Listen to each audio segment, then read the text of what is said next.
aquel tiempo, cuando Jesús regresó en la barca al otro lado del lago, se quedó en la orilla y allí se reunió mucha gente. Entonces se acercó uno de los jefes de la sinagoga, llamado Jairo.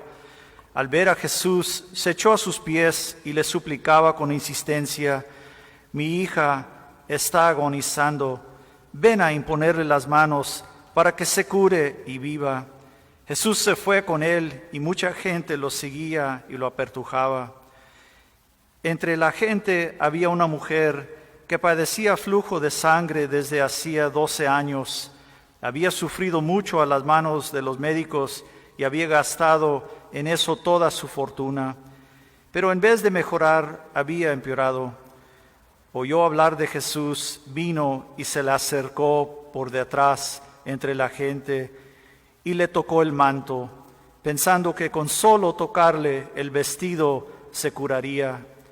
Inmediatamente se secó la fuente de su hemorragia y sintió en su cuerpo que estaba curada.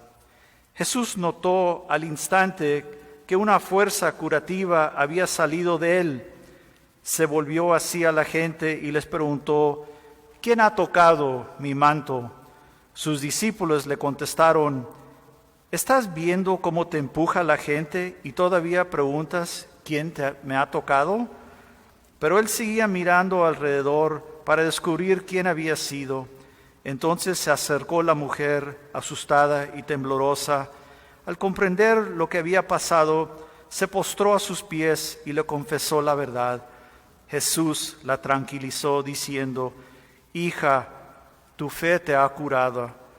Vete en paz y queda sana de tu enfermedad». Todavía estaba hablando Jesús cuando unos criados llegaron de casa del jefe de la sinagoga para decirle a éste: «Ya se murió tu hija, ¿para qué sigues molestando al maestro?». Jesús alcanzó a oír lo que hablaban y le dijo al jefe de la sinagoga: «No temas, basta que tengas fe». No permitió que lo acompañaran más que Pedro, Santiago y Juan, el hermano de Santiago. Al llegar a la casa del jefe de la sinagoga, vio Jesús el alboroto de la gente y oyó los llantos y alaridos que daban. Entró y les dijo: «¿Qué significa tanto llanto y alboroto? La niña no está muerta, está dormida». Y se reían de él. Entonces Jesús echó fuera a la gente y con los padres de la niña y sus acompañantes entró a donde estaba la niña, la tomó de la mano y le dijo: «Talita cum», que significa: «Óyeme, niña, levántate». La niña, que tenía 12 años, se levantó inmediatamente y se puso a caminar. Todos se quedaron asombrados. Jesús les ordenó severamente que no dijeran a nadie y los mandó que le dieran de comer a la niña. Palabra del Señor. Siéntense, por favor. Muy buenas tardes, hermanas y hermanos. Gracias por viniendo aquí a nuestro horario nuevo, el sábado en la tarde. Hay que invitar más que vengan, ¿verdad? Ya tienen su tarea, ¿ok? Para que no digan. Las lecturas de esta semana nos enfocan en fe, esperanza y vida. Y durante este último año les conté de mi hermana Ana María, que le encontraron cáncer de leucemia. Para ella y para nuestra familia llegó estas noticias como una tina de agua fría. Y sé que muchos de nuestros queridos, especialmente aquí en nuestras comunidades, fueron afectados por la pandemia. Ahora, esta semana me puse a pensar en estas lecturas y todo lo que nos ha pasado. Y me llegó esta pregunta o esta idea, tal vez resuena entre algunos de ustedes, y es esta: ojalá pudiera descubrir cómo trabaja Dios. ¿No es así? Eso haría las cosas mucho más sencillas. Muchos de nosotros quisiéramos saber exactamente qué pasos debemos tomar, qué hacer o no hacer que produzca los resultados que queremos.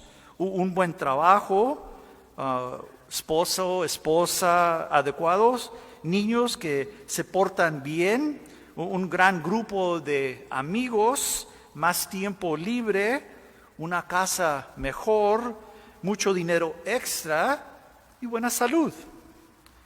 Si supiéramos cómo conseguir lo que cómo Dios nos dé estas cosas, sería perfecto. Y esas son solo las cosas que son las cosas en tipo general. ¿Qué pasaría con todas las cosas que resultan cosas específicas que queremos? Una relación tensa con un amigo que se reparó, un pariente con una adicción finalmente se vuelve limpio y sobrio, uno esposo o esposa que por fin abraza la fidelidad, un niño con una enfermedad grave o crónica que finalmente se recupera. Si tan solo supiera cómo todo funciona, cómo Dios trabaja. Yo creo que es buena pregunta, pero la verdad es que si pudiéramos responder a esa pregunta, podríamos dar fin a toda la empresa espiritual de los principios de la humanidad. La gente ha estado tratando de descubrir a Dios y si existe tal realidad durante miles y miles de años. Y con la búsqueda de conocer a Dios viene la búsqueda del seguimiento, tratando de entender lo que Dios está haciendo y cómo podemos moldear la forma en que Dios actúa. Y si eso sucediera, si eso podemos, en otras palabras, lograrlo, el misterio se resolvería. Right? Y la vida sería precisamente de la manera que nos gustaría. Pero cuando lo digo de esa manera, queda bastante claro que hay algo defectuosa en esa forma de pensar, algo que no está correcto acerca de cómo a menudo vemos a Dios y entendemos a Dios y entendemos nuestra relación con Él. Y eso significa que a veces en lugar de descubrir quién es Dios, simplemente descubrimos quién queremos que sea. Hoy en el Evangelio, San Marcos nos presenta 2 milagros, 2 curaciones. Y estas 2 historias, como muchas otras en las Escrituras, pueden llevarnos por ese mismo camino. Llevarnos a suponer que Dios está a nuestra entera disposición, que Dios hará lo que queremos si simplemente saltamos por los arcos correctos. Si no tenemos cuidado, podríamos pensar que estas historias abrazan la idea que si hacemos ciertas cosas, que Dios nos debe. Ese es el trato. Y en cierto sentido, cuando actuamos de esa manera, estamos intentando revertir a los roles, ¿verdad? Los papeles. En lugar de hacer nuestro mejor esfuerzo para hacer lo que Dios quiere, esperamos que Él haga lo que queremos.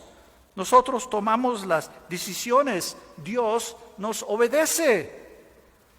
Podrían pensar que estoy describiendo todo esto en una manera exagerada. Y sí, podría ser eso. Pero me conozco mismo. Sé que caigo en esa trampa de vez en cuando, usando a Dios como un gran Amazon en el cielo, ¿verdad? En el que tiene el almacén de todos los resultados que podría desear. Solo tengo que hacer es un pedido, ¿verdad? Pero sin embargo, allí radica la tensión. Por un lado, sabemos que las cosas no funcionan de esa manera. La experiencia nos dice que la vida se desarrolla de una manera que nunca podríamos predecir o desear. Y suceden las cosas que nos causan dolor, tristeza y desilusión. Y por otro lado, queremos que no sea así. Queremos que las cosas estén totalmente bajo nuestro control. Queremos que Dios nos conceda todos nuestros deseos. Y cuando las cosas no salen como lo habíamos planeado, y pienso que esto pasa muchas veces, con mucha frecuencia, debe ser culpa nuestra o de Dios. O hicimos algo para enojar a Dios. O a Dios no le importa tanto como pensamos que le importamos nosotros a Él, ¿verdad? Yo he escuchado esto de muchos de nosotros, ¿eh? Pero sin embargo, tenemos estas dos historias hoy. Y aunque son diferentes, en muchos aspectos hay un constante, un elemento común. Y esa es la fe. Y ahí está esa palabra de nuevo. Parece que siempre se reduce a eso, fe, fe. Esa palabra misteriosa que lanzamos y que es tan difícil de definir, tan difícil de entender, tan difícil de sujetar. Fe. La mujer con la hemorragia la tenía y la obligó a no dejar pasar a nuestro Señor Jesús. Jairo, el jefe de la sinagoga, también tenía fe y lo obligó a pasar adelante y pedirle a Jesús que ayudara a su hija enferma y muy grave. En el primer caso, la persona con fe recibió la sanidad, mientras que en el segundo caso, una persona fue sanada debido a la fe de otra persona. Y las dos historias incluso difieren en cómo se produce el milagro. En la primera historia, la mujer enferma toca a Jesús. Y en la segunda historia, Jesús toca a la niña enferma. Evidentemente, Dios no actúa de una sola manera. Dios hace lo que Dios quiere hacer. Y Dios actúa de la manera que le parece conveniente, pero la fe es la constante en ambos casos. La fe abre la puerta a todas las cosas buenas que Dios quiere para todos nosotros. La fe es la base, la fundación sobre el que se construyen las bendiciones de Jesús. La fe es lo que nos lleva no a simplemente esperar que Dios se acerque a nosotros, sino que nos permite tener suficiente confianza, esperanza y valor para alcanzar a nuestro Dios. Amigos míos, a pesar de lo mucho que nos gustaría tener a Dios descifrado, lo mucho que queremos saber lo que tenemos que hacer o no hacer para que Dios nos dé todo lo que queremos y todos los resultados que queremos, eso simplemente no va a suceder. Dios es Dios y nosotros no. Ya sabemos la historia de Adán y de Eva. Ellos perdieron ese punto. Y bueno, pues ya sabemos los resultados de esa historia. Es la fe que nos permite saber siempre a quién acudir. Y es la fe que nos permite aceptar que no somos Dios y nunca debemos actuar como si lo fuéramos.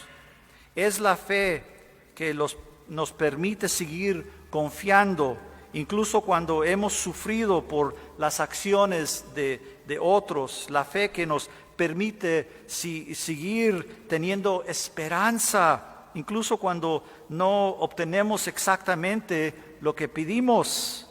La fe que nos permite seguir creyendo en un Dios amoroso, a pesar de nuestras luchas, nuestros dolores, nuestras desilusiones.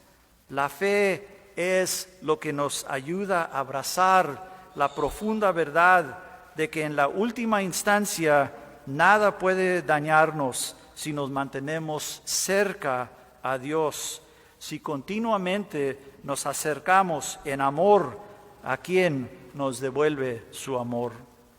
Y si obtenemos lo que queremos o no, no importa tanto que como pensamos, que no nos hará dudar que si Dios está escuchando o no, porque nuestra fe nos sostendrá, nos ayudará a salir adelante y nos salvará. Y las bendiciones seguramente van a ser nuestras. Tal vez no exactamente lo que hubiéramos elegido o pedido, pero las bendiciones que Dios sabe que son las adecuadas para cada uno de nosotros. Sobre mi hermana y las personas que conozco que se enfermaron, pues la fe de ellos llegó a tocar el manto de nuestro Dios. Les digo hoy esta tarde, mis hermanos y hermanas, ha habido muchos y muchos de milagros. Hija, hijo, tu fe te ha curado. La fe, ¿qué les parece? ¿Nos acercamos a nuestro Dios? Amén.